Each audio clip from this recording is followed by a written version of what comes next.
ॐ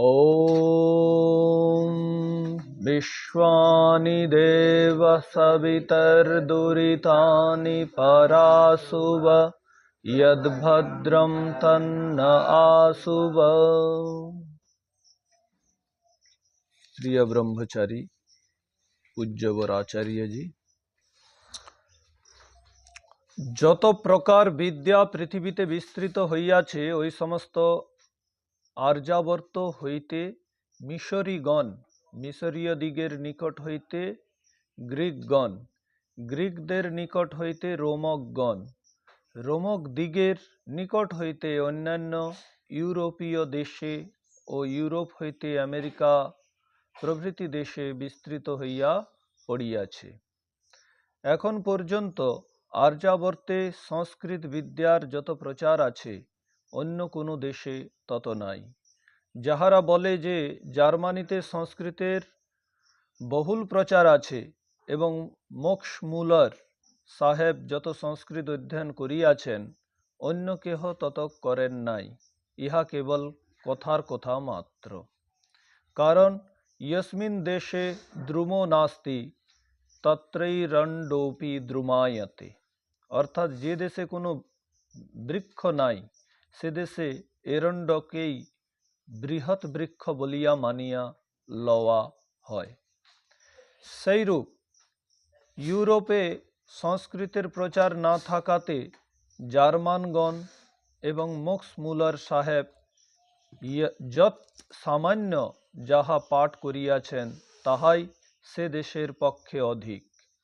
কিন্তু আর্যাবর্তের দিকে দৃষ্টিপাত করিলে উহাদের সংস্কৃত পাণ্ডিত্য নগণ্য মনে হইবে। কারণ আমি জার্মান দেশবাসী জনৈক প্রিন্সিপালের পত্র হইতে জানিয়াছি যে জার্মানিতে সংস্কৃত ভাষার লিখিত পত্রের অর্থ করিতে পারেন এমন লোকও নিতান্ত বিরল। তো এমন একটি পত্র, যেটা জার্মান দেশের একজন প্রিন্সিপালের হাতে লেখা পত্র, সংস্কৃতে অনেক ভুল ভ্রান্তিযুক্ত। এটা দেখে মহর্ষি দয়ানন্দ সরস্বতী অনুমান করেছেন যে জার্মান দেশে সংস্কৃতের অভ্যাস নেই। আর মোক্স মুলার, যিনি জার্মানি, তিনি একজন বিদেশি হয়েও ভারতের যে প্রাচীন শাস্ত্র বেদ তার ভাষ্য করেছেন। হতে পারে আর্যবর্তে জন্ম নেয়নি, হয়তো বিদেশি হয়ে সে সংস্কৃত বিদ্যার খুব চর্চা করেছে, যোগ্যতা অর্জন করেছে, তারপর তিনি হয়তো ভাষ্য করেছেন, কেউ বলতে পারে। কিন্তু মোক্স মুলারের যে বেদ ভাষ্য দেখে মনে হয় কি তার মধ্যে কোনো বিশেষ জ্ঞান ছিল না সংস্কৃতে। তিনি ভারতীয় লেখকদের অনুকরণ করে, তখন আমাদের সায়নাচার্যের বেদভাষ্য পাওয়া যেত এবং মহিধর আচার্যের বেদভাষ্য পাওয়া যেত, সেগুলোকে অনুসরণ করে বেদভাষ্যটি তৈরি করেছে, এটা বলছেন মহর্ষি জি। আর ভারত থেকেই সমস্ত বিদ্যা যে বাইরে ছড়িয়েছে, তার প্রমাণ শুধু মহর্ষি নিজেই দেননি, এর পরেও অনেক ব্যক্তি দিয়েছে, এর আগেও অনেক ব্যক্তি দিয়েছে। ঋষিগণ তো বলেই দিয়েছেন। গতকাল যে শ্লোকটি বলেছিলাম, এতদ্দেশ্য প্রসূতস্য সকাশাদগ্র জন্মনঃ স্বম স্বম চরিত্রম শিক্ষেরণ পৃথিব্যাম সর্বমানব।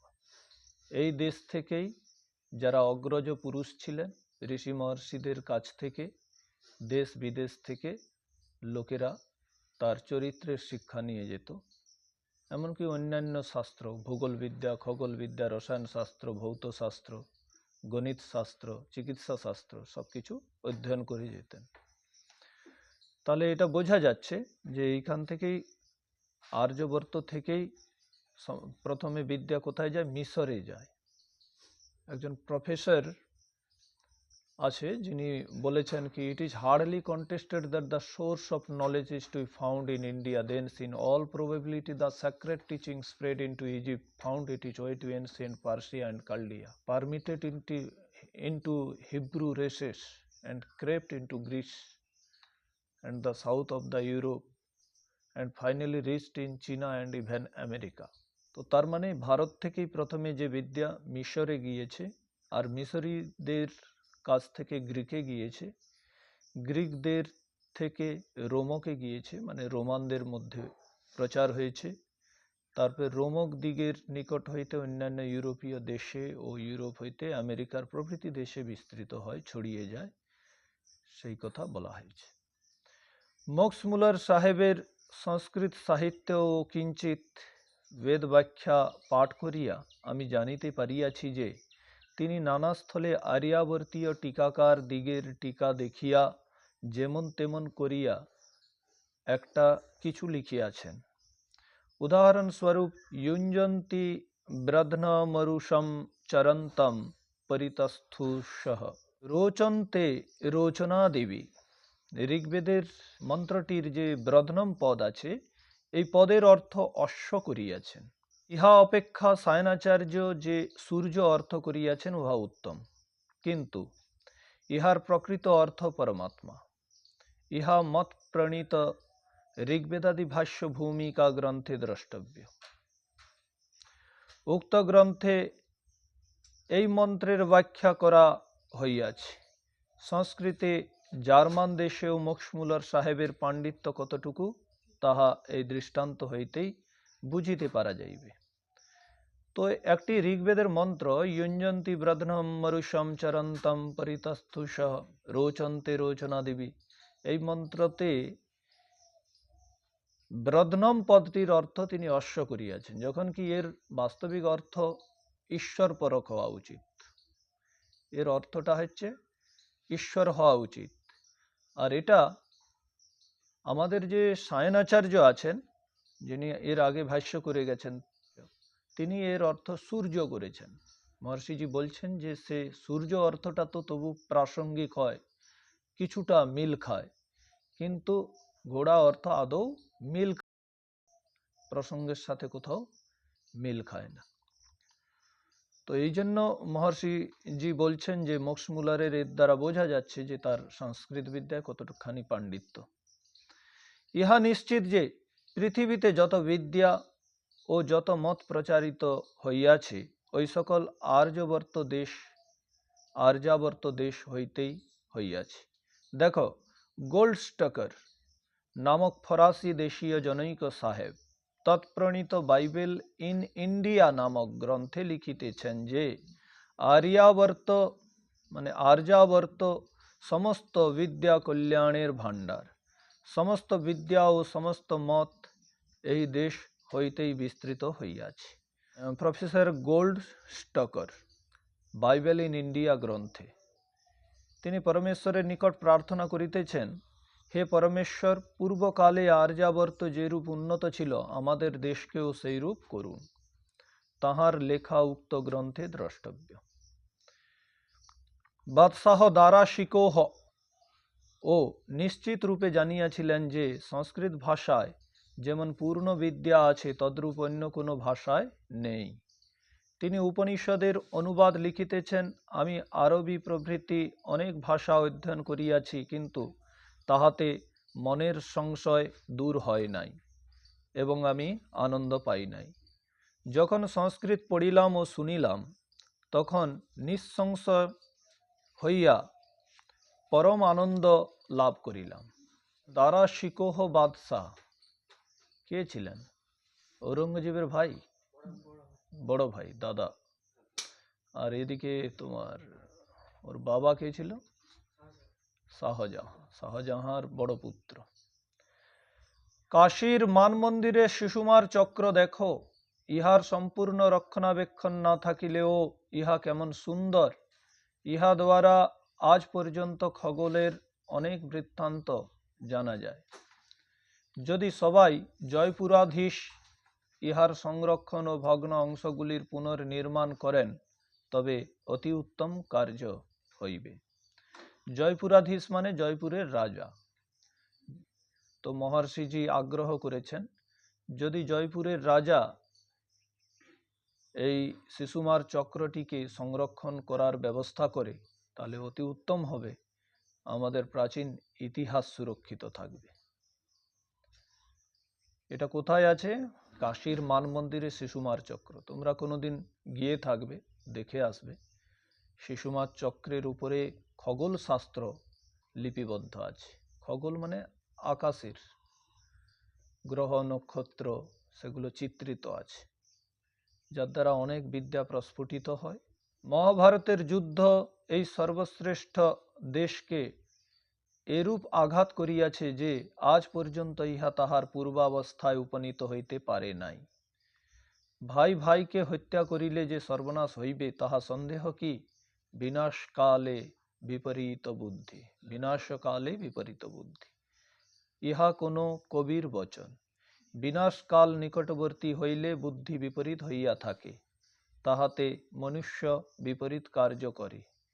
কেহ সরলভাবে বুঝাইলে সে বিপরীত বুঝে, এবং বিপরীত বুঝাইলে সরল বুঝে। আমাদের এখানে ভাই ভাইয়ের সাথে লড়াই হয়েছিল। কখন হয়েছিল? কুরুক্ষেত্রে যুদ্ধে। এরা ভাই ছিল, কুরু পাণ্ডব দুজনেই কিন্তু ভাই ছিল। মহর্ষিজি বলছেন, যখন ভাই ভাইয়ের সাথে লড়াই হবে, যুদ্ধ হবে, তখন সবকিছুই বিনাশ হবে। আর সেটাই আমাদের হয়েছে। কুরুক্ষেত্রের যুদ্ধ এমন ভয়ঙ্কর ছিল। অনেকে বলে, ভাই কুরুক্ষেত্রের যুদ্ধে তো ক্ষত্রিয়গণ মারা গেছে, সেখানে তো ব্রাহ্মণদের কোনো ভূমিকাই ছিল না। সেখানে ব্রাহ্মণদেরও ভূমিকা ছিল। দ্রোণাচার্য, কৃপাচার্য, এরা তো ব্রাহ্মণ ছিলেন। যারা বুদ্ধিমান শ্রেণীর ব্যক্তি, ঋষি মহর্ষি, তারাও মারা গেছে ওই সময়। শুধু মানে যুদ্ধ এমন সুদূর প্রসারী হয়, তাতে ভালো ব্যক্তিও নিস্তার পায় না। আজ পশ্চিমবঙ্গে বা ভারতের মধ্যে যদি হারমাদ বাহিনীর সাথে যুদ্ধ হয়, তাতে ভালো ব্যক্তিও মারা যাবে। আমরা পশ্চিমবঙ্গে আছি, ভালো কথা প্রচার প্রসার করছি, আমরা হয়তো রাজনীতির সাথে কোনো ধার ধারি না, কিন্তু আমরাও মারা যাব। তো এটা স্বাভাবিক ব্যাপার, ভালো ব্যক্তিও মারা যায়।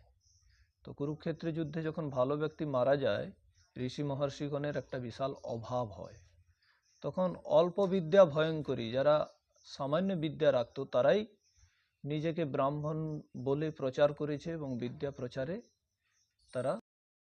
তারা বেদগুলোকে বংশ পরম্পরায় কণ্ঠস্থ করে গেছে, কিন্তু বেদের অর্থ সহিত পঠন পাঠনের পরম্পরাকে লুপ্ত করে দিয়েছে। বেদকে যে অর্থ সহিত পড়ানো হতো, তার পরম্পরা সম্পূর্ণভাবে বন্ধ করে দিয়েছিল, যার ফলে এই দুর্দশা বর্তমানে আমাদেরকে ভোগ করতে হচ্ছে।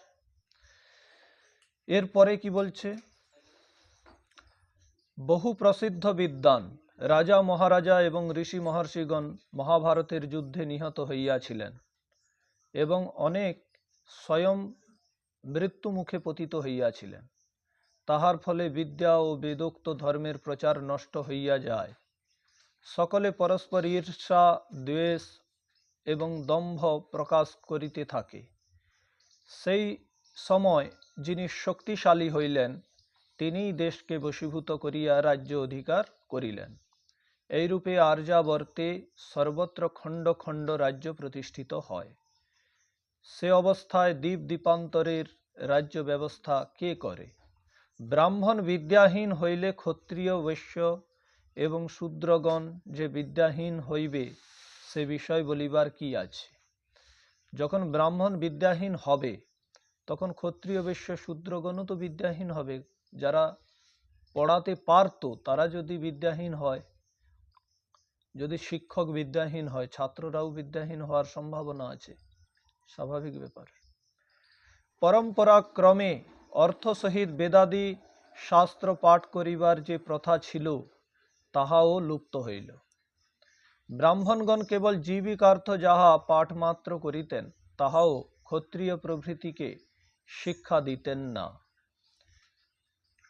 ওই কিছু কিছু বাক্য আজও পাওয়া যায়। বেদান্ত দর্শনের একটি ভাষ্যে আছে, শঙ্করাচার্যের নাম নিয়ে সেটা ছড়ানো হয়েছে, যে এটা শঙ্করাচার্যের অভিমত। স্ত্রী শূদ্রে নাধিয়তাম অথাস্য বেদ শৃণবত স্ত্রপূজতুভ্যাম কর্ণম প্রতিপূরণম উচ্চারণে জিহ্বাচ্ছেদ ধারণে শরীর ভেদ।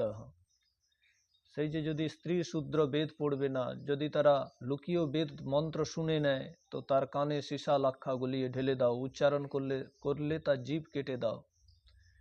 হ্যাঁ, আর যদি শরীরে আচরণে ধারণ করে, তো তাকে মৃত্যুদণ্ড দাও। ঠিক তেমনি এইগুলো অয়মেব বিধি প্রোক্ত শূদ্রাণাম মন্ত্র বর্জিত, স্ত্রী শূদ্র দ্বিজবন্ধু নাম ত্রৈন শ্রুতি গোচরা। আমাদের স্মৃতি গ্রন্থগুলোতে পাওয়া যায়, পুরাণগুলোতেও এই একই কথা পাওয়া যায়। সেখানে স্ত্রী শূদ্রের বেদাধিকার নেই। আরে স্ত্রী যদি না পড়ে তাহলে তার সন্তান সন্ততি কি করে মানুষ হবে? কারণ মাতা নির্মাতা ভবতীতি, মা হয় নির্মাণকারিণী। মা যদি অশিক্ষিতা থাকে, মা যদি বেদ বিদ্যা থেকে দূরে থাকে, তো সন্তানগুলো কি হবে তাহলে? তাই না? আদৌ কি কৃষ্ণ উৎপন্ন হবে? আদৌ কি সেখানে শ্রী রাম আসবে যদি কৌশল্যার মতো মাতা না থাকে? কৌশল্যা বেদ বেদাঙ্গের প্রকাণ্ড বিদুষী ছিল। কৌশল্যা যখন শ্রী রামচন্দ্রকে বিদায় দিচ্ছেন, তখন শান্তিকরণের মন্ত্র পাঠ করছেন বেদের। এটা রামায়ণে আছে। তার মানে গার্গী, মৈত্রী, অরুন্ধতী, কাত্যায়নী, লোপমুদ্রা, যে সমস্ত আমাদের ঋষিকা হয়েছিলেন, কন্যারা, মাতৃশক্তি যারা বেদকে চর্চা করত, বেদকে ধারণ করে রেখেছিল, তো সেগুলো সম্ভব হবে না যদি স্ত্রী না বেদ পড়ে। তো তার মানে কি, কোথাও না কোথাও যে বিদ্যার পরম্পরাগুলো বহন হয়নি, পরবর্তী প্রজন্মের মাঝে আসেনি, যার ফলে আজ এই অন্ধকার আমরা দেখতে পাচ্ছি। ব্রাহ্মণগণ কেবল জীবিকার্থ যাহা পাঠ মাত্র করিতেন, তাহাও ক্ষত্রিয় প্রভৃতিকে শিক্ষা দিতেন না। ব্রাহ্মণগণ জীবিকা করার জন্য যেটুকু পাঠ মাত্র করত, তাহা ক্ষত্রিয় প্রভৃতিকে শিক্ষা দিতেন না। ক্ষত্রিয়দেরকে বঞ্চিত রেখে দিয়েছিলেন। তোমাদের শোনার অধিকার আছে, তোমাদের পড়ার অধিকার নেই, এইভাবে তাদেরকে বঞ্চিত রাখা হয়েছে। তুমি নিজে পড়তে পারবে না। যখন ক্ষত্রিয় নিজে পড়তে পারবে না, শুধু বেদের উপদেশ শুনতে পারবে, তখন মন্ত্রগুলো তারা বিকৃত অর্থ করেও তো শোনাতে পারে। যখন নিজে পড়তে পারবে না, নিজে শব্দার্থ বের করতে পারবে না, ব্যাকরণ পড়লে তবে সে শব্দার্থ বের করতে পারবে। শিক্ষা, কল্প, ব্যাকরণ, নিরুক্ত, এগুলো পড়লে তো তবে যথার্থ অর্থ বের করতে পারবে। কিন্তু সেগুলো থেকে তাদেরকে বঞ্চিত রেখে দিয়েছে। শুধু তুমি বেদটা শুনতে পারবে আমাদের মুখ থেকে, তোমাদের শোনার অধিকার আছে। আর স্ত্রী শূদ্রদের তো শোনারও অধিকার নেই, পড়ারও অধিকার নেই। এইরকম ছিল এক সময়। তো সেটা এখানে ব্রাহ্মণ শব্দ দেওয়া হয়েছে, কিন্তু তথাকথিত ব্রাহ্মণ, মানে যারা ব্রাহ্মণ বংশজাত কিন্তু তাদের মধ্যে ব্রাহ্মণের কোনো গুণ, ধর্ম, বৈশিষ্ট্য ছিল না, বা তাদের মধ্যে বিদ্যা ছিল না, অশিক্ষিত ব্রাহ্মণ, তারা এই কাজ করেছিল। যখন আমি বললাম না, কুরুক্ষেত্রে যুদ্ধে যারা বিদ্বান ব্যক্তি, ঋষিগণ, তারা সব মারা যায়, তাদের ভীষণ অভাব হয় কুরুক্ষেত্রের যুদ্ধের পরে। কোথাও এক আধা ছিল, লুকিয়ে ছিল, কিন্তু তাদের কাছ পর্যন্ত হয়তো পৌঁছাতে পারেনি।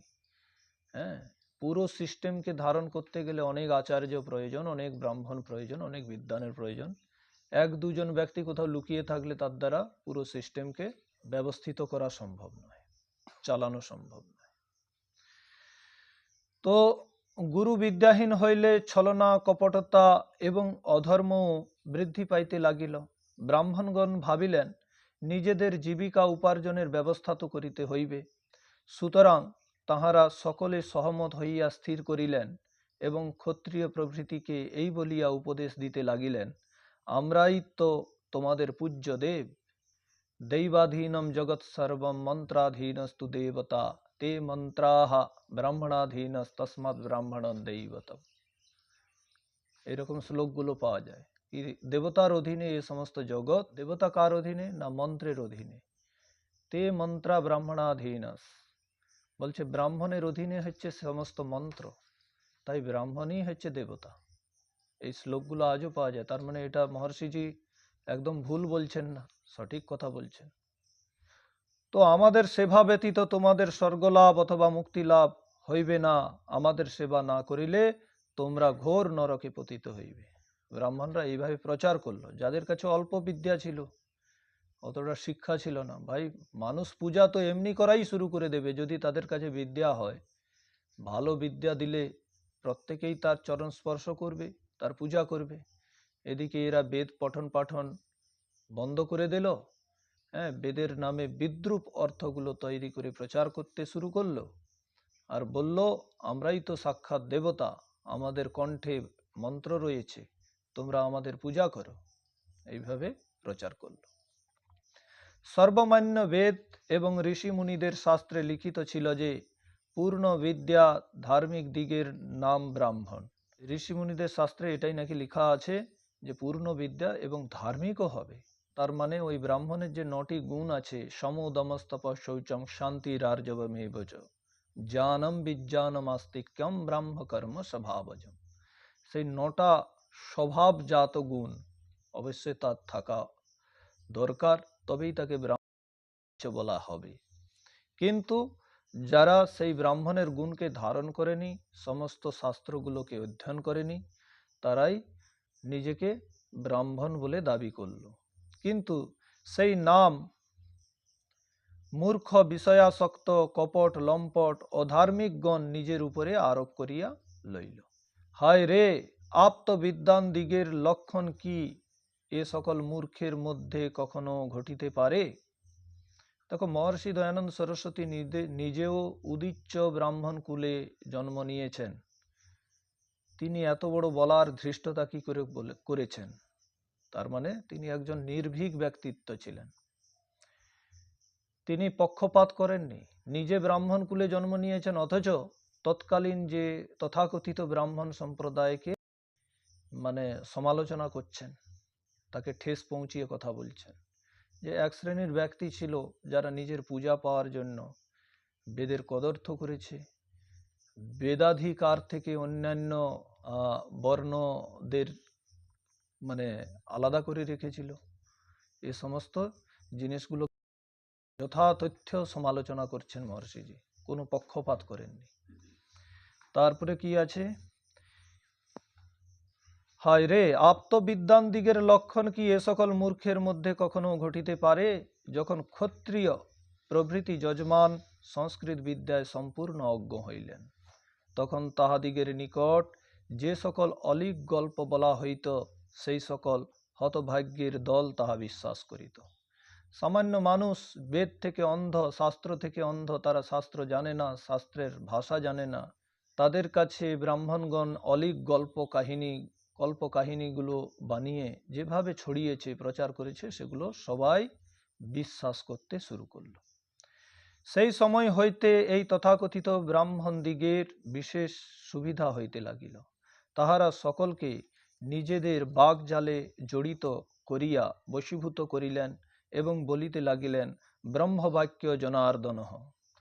বাগজালে অন্যান্য ব্যক্তিবর্গকে জড়িয়ে দিল এবং বলল কি, ব্রহ্মবাক্য জনার্দনঃ, অর্থাৎ ব্রাহ্মণের মুখ হইতে যে কোনো বাক্য নিঃসৃত হোক না কেন, তাহাকে সাক্ষাৎ ভগবানের মুখ নিঃসৃত বলিয়া জানিবে।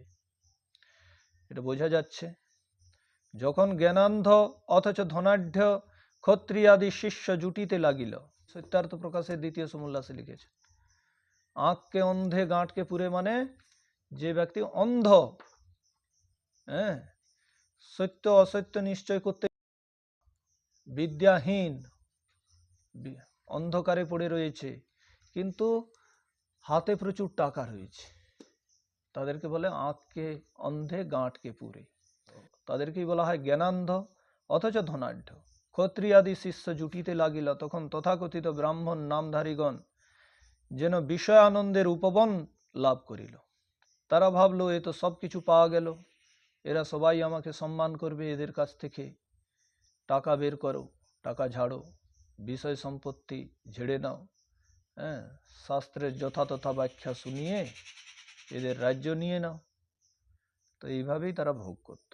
তাহারা ইহাও ঘোষণা করিল যে পৃথিবীর যাবতীয় উৎকৃষ্ট বস্তু সব ব্রাহ্মণের জন্য, অর্থাৎ তাহারা গুণ কর্ম স্বভাবের ভিত্তিতে প্রতিষ্ঠিত ব্রাহ্মণাদি বর্ণ ব্যবস্থা নষ্ট করিয়া উহাকে জন্মের ভিত্তিতে স্থাপন করিল। অর্থাৎ ব্রাহ্মণ পরিবারে জন্ম হলেই সে হয়ে যাবে ব্রাহ্মণ, আর গুণ কর্ম স্বভাব চাই যত জঘন্য থেকে জঘন্য হোক, সে হয়ে যাবে ব্রাহ্মণ। আর যে ক্ষত্রিয় কুলে জন্ম নেবে সে ক্ষত্রিয়, বৈশ্য কুলে যে জন্ম নেবে সেই হবে বৈশ্য, শূদ্র কুলে যে জন্ম নেবে সেই হবে শূদ্র। তার মানে জন্মভিত্তিক বর্ণ ব্যবস্থা তৈরি করে দেয়। তাহারা যজমানের নিকট হইতে মৃতকদের দান পর্যন্ত গ্রহণ করিতে আরম্ভ করিল। যাহার যেমন ইচ্ছা সে সেই রূপেই করিতে লাগিল। এমনকি তাহারা বলিল, আমরা ভূদেব, আমাদের সেবা ব্যতীত কেহ দেবলোক প্রাপ্ত হইতে পারে না। তাহাদিগকে জিজ্ঞাসা করা আবশ্যক। মহর্ষিজি নিজে বলছেন যে যারা এরকম প্রচার করে যে আমরা ভূদেব, আমাদের সেবা ব্যতীত অর্থাৎ আমাদের সেবা না করলে দেবতাদের সন্তুষ্ট করা যায় না, দেবতা প্রাপ্তি হয় না। তো যে সমস্ত ব্রাহ্মণ, যে সমস্ত অন্ধবিশ্বাসী চাটুকারের দল এই রকম প্রচার করে, তাদেরকে জিজ্ঞেস করা উচিত। মহর্ষি বলছেন, তোমরা কোন লোকে প্রবেশ করিবে? আমরা না হলে তোমাদের সেবা করে দেবলোক চলে গেলাম, কিন্তু তোমরা কোন লোকে যাবে যদি জিজ্ঞেস করা হয়? তোমরা কার্যত ঘোর নরক ভোগের উপযুক্ত। তোমরা যে সমস্ত চাটুকারিতা করছো, ভণ্ডামিগুলো করছো, অন্ধবিশ্বাসগুলো ছড়াচ্ছ, অন্যদেরকে বেদাধিকার থেকে বঞ্চিত রেখেছো, নিজের স্বার্থ সিদ্ধির নামে যে সমস্ত ছল কপটাদি ব্যবহার করছো, এগুলো তো ঘোর নরকের উপযুক্ত। তোমরা কৃমি কীট পতঙ্গাদি হইবে। তখন তাহারা অত্যন্ত ক্রুদ্ধ হইয়া বলিবে, তখন সেই মানে তথাকথিত ব্রাহ্মণরা ক্রুদ্ধ হয়ে বলবে যে আমরা যদি শাপ দেই তবে তোমাদের সর্বস্ব নাশ হইবে। আমরা যদি শাপ দিই, অভিশাপ দিয়ে দিই, তাহলে তোমার সব নাশ হয়ে যাবে। কারণ শাস্ত্রে লিখিত আছে, ব্রহ্মদ্রোহী বিনশ্যতি, অর্থাৎ যে ব্যক্তি ব্রাহ্মণ বিদ্বেষী তাহার সর্বস্ব নাশ হইয়া থাকে। অবশ্যই ইহা সত্য। মহর্ষিজি তখন বলছেন, দেখুন, ইহা সত্য যে যাহারা পূর্ণ বেদজ্ঞ, পরমাত্মার জ্ঞাতা, পরমাত্মাকে জানে এবং অন্যকেও জানায়, ধর্মাত্মা ও সমস্ত জগতের হিতকারী পুরুষদিগের বিরুদ্ধে বিদ্বেষ পোষণ করে, তাহারা নিশ্চয়ই বিনষ্ট হইবে। এটা ঠিকই। যদি তারা ধর্মাত্মা হতো, বিদ্বান হতো, বেদজ্ঞ পুরুষ হতো, সর্বহিতকারী হতো, জগতের হিতকারী হতো, এইরকম ব্যক্তির অবশ্য বিদ্বেষ করলে তাদের বিনাশ অবশ্যই হতো। কিন্তু সে সমস্ত ব্রাহ্মণ তো ছিল না, তখন তো তারা চাটুকারিতা করে আজীবিকা করত, ভণ্ডামি করে আজীবিকা করত। তো তাদের অভিশাপে কোনো কিছু হয় না, তাহাদের ব্রাহ্মণ নাম হইতে পারে না এবং তাহারা সেবার উপযুক্তও নহে, যাহারা প্রকৃত ব্রাহ্মণ নয়। প্রশ্ন, তবে আমরা কে? তখন ব্রাহ্মণগণ জিজ্ঞেস করলো যে তাহলে আমরা কে? উত্তর, তোমরা পোপ। পোপ কাহাকে বলে? উত্তর, রোমান ভাষায় ইহা জ্যেষ্ঠ এবং পিতার নাম পোপ, কিন্তু এখন যাহারা ছলনা ও কপটতার দ্বারা অপরকে প্রভাবিত করিয়া স্বার্থ সিদ্ধি করে, তাহাদিগকে পোপ বলে। রোমান ভাষায় পোপ হতো প্রিস্ট, পাদ্রী। তারা কি করত না, যখন কোনো ব্যক্তি মারা যায় একটা হুন্ডি লিখে দিত, সে হুন্ডিতে লিখে দিত কি এ অমুক ব্যক্তি 25,000 টাকা আমাকে দিয়েছে, তার প্রিয় বস্তুগুলো আমাকে প্রদান করেছে, এ যখন স্বর্গে যাবে একে যেন সবকিছু দিয়ে দেওয়া হয়, সে কবরের মধ্যে রেখে দেওয়া হয়। অর্থাৎ সে জীবন দশায় বেঁচে থাকতে সে সবকিছু দান করে চলে যায়। কাকে দান করে? ওই পোপকে দান করে যায়। তো ঠিক সেই রকম এটা তো পাশ্চাত্যের পোপ, কিন্তু আমাদের ভাষায় তো পোপ নয়। কিন্তু আমাদের এখানে যারা এইভাবে স্বার্থ সিদ্ধি করত, ধূর্ততা করে, সেই ব্রাহ্মণদেরকে পোপ বলা হয়েছে। আমরা তো ব্রাহ্মণ এবং সাধু, কারণ আমাদের পিতা ব্রাহ্মণ, মাতা ব্রাহ্মণী, এবং আমরা অমুক সাধুর শিষ্য, এরকম প্রশ্ন করেছে। দেখুন, প্রশ্নোত্তর শৈলীর মাধ্যমেই মহর্ষিজি সম্পূর্ণ বিষয়টাকে প্রস্তুত করেছেন সত্যার্থ প্রকাশ। প্রশ্ন করেছেন, নিজেই প্রশ্ন করেছেন, উত্তরও নিজেই দিয়েছেন, কিন্তু প্রশ্নোত্তরের মাধ্যমে মানুষ কিন্তু সহজে বুঝতে পারবে। তো এখানে বলছে, তো আমরা তো ব্রাহ্মণ, যারা অব্রাহ্মণ, বাস্তবে ব্রাহ্মণ পদবাচ্য নয়, ব্রাহ্মণের গুণকর্ম স্বভাবকে যারা ধারণ করেনি, তারা বলছে আমরা তো ব্রাহ্মণ এবং সাধু, কারণ আমাদের পিতা ব্রাহ্মণ, মাতা ব্রাহ্মণী, এবং আমরা অমুক সাধুর শিষ্য। তখন মহর্ষিজি তার উত্তর দিচ্ছেন, ইহা সত্য, কিন্তু শোনো ভাই, পিতা ব্রাহ্মণ ও মাতা ব্রাহ্মণী হইলে এবং স্বয়ং কোনো সাধুর শিষ্য হইলে কেহ ব্রাহ্মণ অথবা সাধু হইতে পারে না।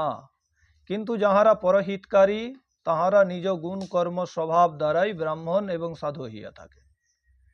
গুণ কর্ম স্বভাব অনুসার ব্রাহ্মণ সাধু হতে পারে, কিন্তু জন্মমাত্র যোগ্যতায় ব্রাহ্মণ সাধু হইতে পারে না। মহর্ষিজি বললেন, শুনিয়াছি রোমের পোপ তাহার শিষ্যদিগকে বলিতেন, তোমরা যদি তোমাদের পাপ আমার নিকট প্রকাশ করো তবে ক্ষমা করিয়া দিব। আমার সেবা আমার আদেশ ব্যতীত কেহই স্বর্গে যাইতে পারে না। যদি তোমরা স্বর্গে যাইতে ইচ্ছা করো তবে আমার নিকট যত টাকা গচ্ছিত রাখিবে তৎমূল্যের সামগ্রী স্বর্গে পাইবে।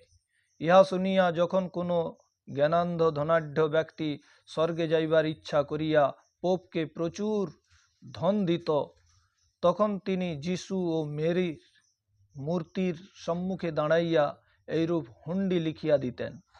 ওই একটু আগে আমি বললাম না হুন্ডি সম্বন্ধে, হে খোদার বান্দা যীশু খ্রিস্ট, অমুক ব্যক্তির স্বর্গে যাইবার জন্য তোমার নামে আমার নিকট লক্ষ মুদ্রা জমা করিয়া দিয়াছে।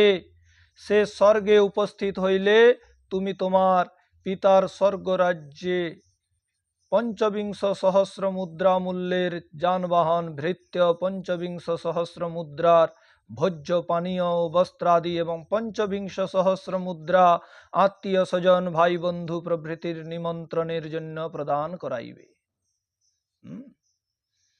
আবার পোপ মশাই সেই হুন্ডিপত্রের নিম্নভাগে স্বাক্ষর করিয়া তাহার হস্তে দিয়া বলিতেন, তোমার আত্মীয় স্বজনকে বলিয়া রাখিবে যে যখন মৃত্যু হইবে তখন যেন এই হুন্ডিপত্রটি কবরের মধ্যে তোমার মস্তকের নিচে রাখিয়া দেয়। পরে যখন স্বর্গীয় দূত তোমাকে লইতে যাইবার জন্য উপস্থিত হইবেন তখন তিনি সেই হুন্ডিপত্র সহিত তোমাকে স্বর্গ লইয়া গিয়া লিখিত পরিমাণে সকল সামগ্রী প্রদান করাইবেন। ওই হুন্ডিতে যা লেখা আছে সব নাকি দিয়ে দিবে ওই দেবদূতরা স্বর্গে গিয়ে। এখন দেখো পোপ যেন স্বর্গের ঠিকাদারি লইয়াছেন। মহর্ষিজি লিখছেন তাদের, ইউরোপে যতদিন মূর্খতা ছিল ততদিন সে দেশেও এইরূপ পোপ লীলা প্রচলিত ছিল, কিন্তু বিদ্যা বিস্তারের ফলে পোপের মিথ্যা লীলা এখন আর বেশি চলে না। এই পোপের লীলাটা একসময় চলতো যখন মূর্খরা ছিল, আর এখন তারা বিদ্যার বিস্তার করেছে, পড়াশোনা করেছে, শিক্ষিত হয়েছে, এখন এই সমস্ত পোপ লীলাকে তারা বিশ্বাস করে না। কিন্তু সম্পূর্ণভাবে নির্মূলও হয় না। কিছু অন্ধ ব্যক্তি আছে তারা এটাকে ধরেও রেখেছে, যেমন আমাদের ভারতের ধরে রেখেছে। কিছু অন্ধ ব্যক্তি আছে তারা সেই অন্ধবিশ্বাসগুলোকে আজও ধরে রেখেছে, বয়ে চলছে। সেইরূপ জানা আবশ্যক যে আর্যাবর্তেও যেন লক্ষ লক্ষ পোপ অবতার হইয়া লীলা বিস্তার করিতেছে। রাজা প্রজা সকলকে বিদ্যা শিক্ষা এবং সৎসঙ্গ লাভে বাধা দেওয়া এবং দিবারাত্র তাহাদিগকে বিভ্রান্ত করা ব্যতীত পোপদের অন্য কোনো কাজ নাই। তাহলে পোপদের কাজ কি? রাজা প্রজা সকলকে বিদ্যা শিক্ষা থেকে বঞ্চিত করা।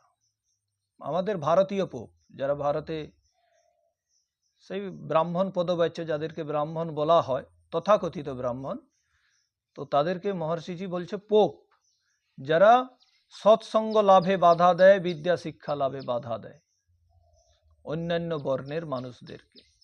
দিবারাত্র তাহাদিগকে বিভ্রান্ত করা ব্যতীত পোপদের অন্য কোনো কাজ নাই। কিন্তু স্মরণ রাখিতে হইবে যে যাহারা ছলনা কপটতা প্রভৃতি কুৎসিত ব্যবহার করে তাহাদিগকেই পোপ বলে। যারা ছলনা কপটতা করে, কুৎসিত ব্যবহার করে, তাদেরকেই কিন্তু পোপ বলা হয়। তাহাদের মধ্যেও যাহারা ধার্মিক বিদ্বান এবং পরোপকারী তাহারা যথার্থই ব্রাহ্মণ এবং সাধু। দেখলেন, মহর্ষিজি কিন্তু পক্ষপাত করেননি। তিনি বলছেন সেই ব্রাহ্মণ পদবাচ্যদের মধ্যে যারা বাস্তবে ছল কপট রহিত বদমাশি ছেড়ে দিয়েছে, বাস্তবে তারা বেদাদি শাস্ত্র পরবর্তী প্রজন্মকে পড়ায় কোনো ভেদাভেদ না করে, তারা বাস্তব ব্রাহ্মণ, তারা যথার্থ ব্রাহ্মণ। কিন্তু যারা ভেদাভেদ করে নিজের আজীবিকা চালানোর জন্য, এই তোর গায়ত্রী মন্ত্র উচ্চারণের অধিকার নাই, তোর বেদ পড়ার অধিকার নাই, তুই স্ত্রী, তুই শূদ্র কুল থেকে এসেছি, তুই ক্ষত্রিয়, এই তোর যজ্ঞোপবীত ধারণ করার অধিকার নাই, তুই বৈশ্য, তোর যজ্ঞোপবীত ধারণ করার অধিকার নাই, তোর বেদ পড়ার অধিকার নাই। যারা এইভাবে বঞ্চিত করে তারা হচ্ছে এই পোপ। এরূপ ছল কপট স্বার্থপর লোকেরা যাহারা সকলকে প্রতারিত করিয়া স্বার্থ সিদ্ধি করে, পোপ শব্দে তাহাদিগকেই বুঝিতে হইবে এবং সৎপুরুষ দিগকে ব্রাহ্মণ ও সাধু নামে গ্রহণ করিতে হইবে। দেখো, সদ্ব্রাহ্মণ এবং সাধু না থাকিলে বেদাদি সত্য শাস্ত্র গ্রন্থ সমূহ স্বর সহিত পঠন পাঠন কে করিত?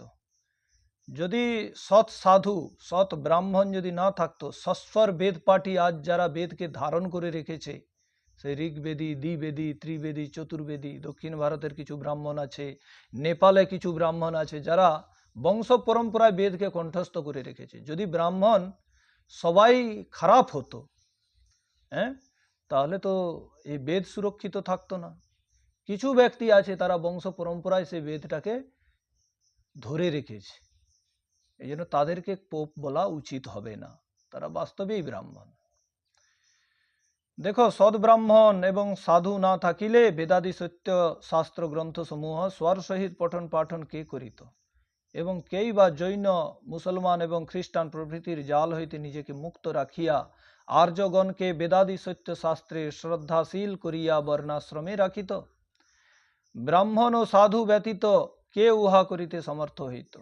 তো আজও যে বর্ণাশ্রম ব্যবস্থা শুদ্ধ রূপে তাকে রেখেছে, জৈনরা এত মত প্রচার করলো, বিধর্মী এলো, এখানে বামমার্গীরা এলো, তাদের প্রপঞ্চের মধ্যে, তাদের মানে মতের মধ্যে যে ফাঁসেনি, নিজেকে পরিবর্তন করেনি, দৃঢ়তার সাথে ধার্মিক মর্যাদাগুলোকে, ব্রাহ্মণের মর্যাদাগুলোকে পালন করে চলেছে, তো তাদের জন্য তো অবশ্যই ধন্যবাদ দিতে হবে, তাদেরকে তো ব্রাহ্মণ মানতেই হবে।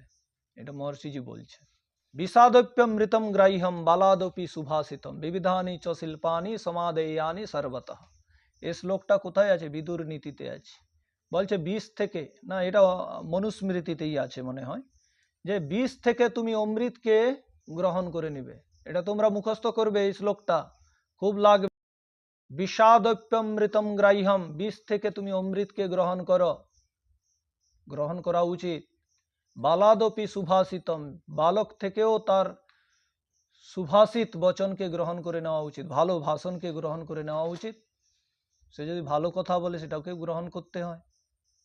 আর বিবিধানি চ শিল্পানি সমাদেয়ানি সর্বতঃ, বহু প্রকার যে শিল্পকলা সব জায়গা থেকে নিয়ে নিতে হয়।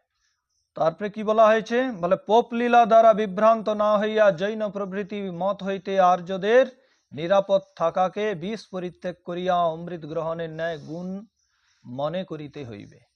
তো যারা সেই শুদ্ধতাকে আজও বাঁচিয়ে রেখেছে, বর্ণ পরম্পরা বা আশ্রম মর্যাদাগুলোকে বাঁচিয়ে রেখেছে, ধার্মিক মর্যাদাগুলোকে সেই জৈনদের হাত থেকে বাঁচিয়ে রেখেছে, বিধর্মীদের হাত থেকে বাঁচিয়ে রেখেছে, তো তারা কিছু শুদ্ধাচারী ব্রাহ্মণ ছিলেন, এটা মনে করতে হবে। আর আমাদের কর্তব্য কি? বিষাদপ্যমৃতম গ্রাহ্যম, যেখানে ভালো বিদ্যা আছে সেটাকে গ্রহণ করে নিতে হবে। সেটা জৈনদের মধ্যেও কিছুটা আছে, তা না হলে তার মত এত ছড়াতো না। কিছু ভালো জিনিস আছে, বৌদ্ধ মতের মধ্যেও আছে। জৈন বৌদ্ধ এরা কোথা থেকে প্রচারিত হলো, বা এক তো বৈদিক মত ছিল, কোথা থেকে এরা এলো, এ সম্বন্ধে পরে লিখছেন মহর্ষিজি, খুব সুন্দরভাবে লিখছেন। দেখো, যজমানগণ বিদ্যাহীন হইলে ব্রাহ্মণগণ কিঞ্চিত পূজাপাঠ করিয়া গর্বিত হইয়া উঠিল। তাহারা একমত হইয়া রাজন্যবর্গকে বলিল যে ব্রাহ্মণ এবং সাধুগণ দণ্ডনীয় নহেন।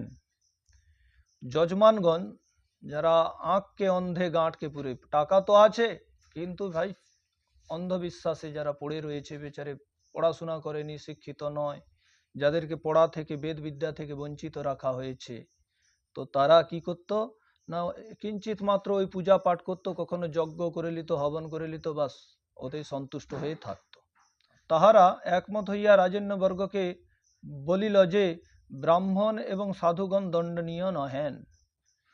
যারা ধূর্ততা করে নিজের আজীবিকা করত, নিজেকে ব্রাহ্মণ বলতো, তো তারা কি করত না, একমত হইয়া, তারা সকলে দলবদ্ধ হইয়া একমত হয়ে রাজন্য, যারা রাজা ছিল তৎকালীন রাজপুরুষ ছিল, তাদেরকে বলতো যে ব্রাহ্মণ এবং সাধুগণ দণ্ডনীয় নয়।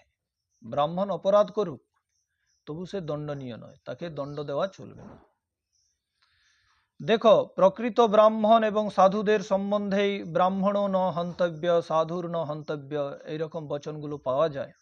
ইদৃশ বচনগুলি যাহা প্রকৃত ব্রাহ্মণ ও সাধুদের ক্ষেত্রে প্রযোজ্য, যে ব্রাহ্মণকে মারতে নেই, ব্রাহ্মণের সহিত হিংসা করতে নেই, এগুলো তো প্রকৃত ব্রাহ্মণের জন্য প্রযোজ্য। কিন্তু যারা পোপ, যারা প্রকৃত ব্রাহ্মণ নয়, তারা এই সমস্ত বাক্যগুলোই নিজেদের মধ্যে ঘটাতে শুরু করলো এবং প্রচার করতে শুরু করলো। পোপগণ ওইগুলি নিজেদের সম্বন্ধে আরোপ করিল। তাহারা মুনিদের নামে মিথ্যা বচনপূর্ণ গ্রন্থসমূহ রচনা করিয়া, মুনিদের নামে কখনো বা আশ্বলায়ন স্মৃতি, কখনো বা ব্যাস স্মৃতি, ব্রহ্ম স্মৃতি, এইভাবে ভিন্ন ভিন্ন মুনি ঋষি মুনিদের নামে তারা নতুন নতুন গ্রন্থ রচনা করে, তারা একটু সংস্কৃত জানতো, সংস্কৃত শ্লোকে অনুষ্টুপ ছন্দে শ্লোকগুলো লিপিবদ্ধ, তারা নিজের নিজের মান্যতাগুলো সেখানে লিপিবদ্ধ করে নতুন নতুন গ্রন্থ করে প্রচার শুরু করলো। বুঝলে? তাহলে আজকে যে এত গ্রন্থ পাওয়া যায়, 18 পুরাণ পাওয়া যায়, প্রচুর স্মৃতি পাওয়া যায়, এই স্মৃতিগুলোর উদ্ভব কি করে হলো? অনেকের মনে জিজ্ঞাসা হয় না? ভাই, এগুলো এলো কোথা থেকে? এক তো বেদ ছিল, এত স্মৃতি শাস্ত্র কোথা থেকে এলো? এত পাখণ্ড অন্ধবিশ্বাস কোথা থেকে এলো? এতগুলো 18টা যে পুরাণ, যে পরস্পরের বিরোধিতা করে, এগুলো কোথা থেকে এলো? এখানে বলছেন মহর্ষিজি, তিনি বলছেন যে পোপগণ ওইগুলি নিজেদের সম্বন্ধে আরোপ করিল। তাহারা মুনিদের নামে মিথ্যা বচনপূর্ণ গ্রন্থসমূহ রচনা করিয়া তাহাদিগকে শুনাইতে লাগিল এবং প্রসিদ্ধ ঋষি মহর্ষিদের নাম লইয়া নিজেদের উপর হইতে দণ্ড ব্যবস্থা রহিত করিল। দেখলে, মুনিদের নামে লিপিবদ্ধ করল আর নিজে দণ্ড ব্যবস্থা থেকে মুক্ত থাকলো। দেখো, আমি তো লিখিনি, আমি কেন অপরাধী হব? এটা তো তোমার গ্রন্থ লিখেছে, আমি তো কিছু বলছি না, তোমার গ্রন্থে লিখেছে। দেখো, এখানে সংস্কৃতে লেখা আছে, হ্যাঁ, এখানে মাংস খেতে বলছে, মদ খেতে বলছে, তো আমি কেন দোষী হব? মাংস মদ যদি খাই কোনো অসুবিধা নাই। তুমি যে বিবাহ করে নববিবাহিত স্ত্রীকে নিয়ে এসছো, ওটা প্রথমে ব্রাহ্মণকে দিতে হয়, প্রসাদ বানিয়ে খাও, ব্রাহ্মণকে দাও আগে। এই সমস্ত কুপরম্পরা তৎকালীন চলে এসেছিল, এইভাবে স্মৃতি গ্রন্থের মধ্যে লিখে তারা এইভাবে ছড়িয়েছিল। তো তখন রাজাগণও তাকে অপরাধী বলে দণ্ড দিতে পারত না, বলে স্মৃতি গ্রন্থে লেখা আছে। কেন, রাজারা তো আর পড়াশোনা করেনি, তাদেরকে শিক্ষা থেকে এমনিতেই বঞ্চিত রেখেছিল, অন্ধ রেখেছিল, যার ফলে এই ধূর্ততাগুলো প্রচলিত হলো। তারপরে কি আছে, অনন্তর তাহারা যথেচ্ছাচার করিতে আরম্ভ করিল, অর্থাৎ এইরূপ কঠোর নিয়মাবলী প্রচলিত করাইল যে পোপদের আজ্ঞা ব্যতীত কেহ শয়ন উত্থান উপবেশন যাতায়াত এবং পান ভোজনাদিও করিতে না পারে। মানে ওই পোপ ওই দুষ্ট ব্রাহ্মণদের, তথাকথিত ব্রাহ্মণদের আদেশ ব্যতীত তারা উঠা বসা ঘুমানো কোনো কিছুই করতে পারবে না, এমন শাস্ত্রের বাহানা দেখাতো নিজেরা ওই শ্লোকগুলো রচনা করে। তাহারা নৃপতিদের মনে এমন ধারণা বদ্ধমূল করাইল যে পোপ সংযোগ তথাকথিত ব্রাহ্মণ ও সাধুগণ যাহা ইচ্ছা তাহা করিলেও তাহাদিগকেও কখনো দণ্ড দেওয়া হইবে না, অর্থাৎ কেহ তাহাদিগকে দণ্ডদানের ইচ্ছা করিবে না। যখন এইরূপ মূর্খতা উপস্থিত হইল, তখন পোপগণ যাহা ইচ্ছা তাহাই করিতে লাগিল।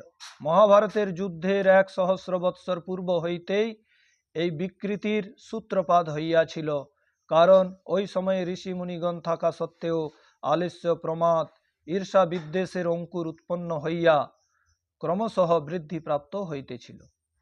সত্যোপদেশের অভাবে আর্যাবর্তে অবিদ্যা বিস্তৃত হইয়া পড়িল এবং পরস্পরের মধ্যে কলহ বিবাদ আরম্ভ হইল। কেননা উপদেশোপদেষ্টৃত্বা তৎসিদ্ধি তরথা অন্ধ পরম্পরা, সাংখ্য সূত্রকার মহর্ষি কপিল বলেছেন, অর্থাৎ সদুপদেশটা থাকিলে, যেখানে ভালো উপদেশক থাকবে সেখানেই তো বিদ্যা সুরক্ষিত থাকবে, আর যেখানে উপদেশ নাই সেখানে অন্ধবিশ্বাস চলে আসবে। এটাই হয়েছে। সদুপদেষ্টা থাকিলে ধর্ম অর্থ কাম মোক্ষ ভালোভাবে সিদ্ধ হইয়া থাকে, এবং সদুপদেষ্টা ও শ্রোতার অভাবে অন্ধ পরম্পরা চলিতে থাকে। যদি সদুপদেষ্টা আছে কিন্তু শ্রোতা নেই, শ্রোতা আছে কিন্তু সদুপদেষ্টা নাই, তো সেখানে কি হবে? অন্ধ পরম্পরাগুলো চলবে, অন্ধবিশ্বাসগুলো চলবে। আর এটাই হয়েছে আমাদের দেশে। পুনরায় সৎপুরুষগণ জন্মিয়া সত্যোপদেশ দান করিলে অন্ধ পরম্পরা নষ্ট হইয়া আলোক পরম্পরা চলিতে থাকে, মানে প্রকাশের পরম্পরা, বিদ্যার পরম্পরা চলতে থাকে। এইখান পর্যন্ত আজকে আমরা এখানে সমাপ্তি করব। শান্তি পাঠ সবাই মিলিত হয়ে। ওম দেওঃ শান্তিরন্তরিক্ষং শান্তিঃ।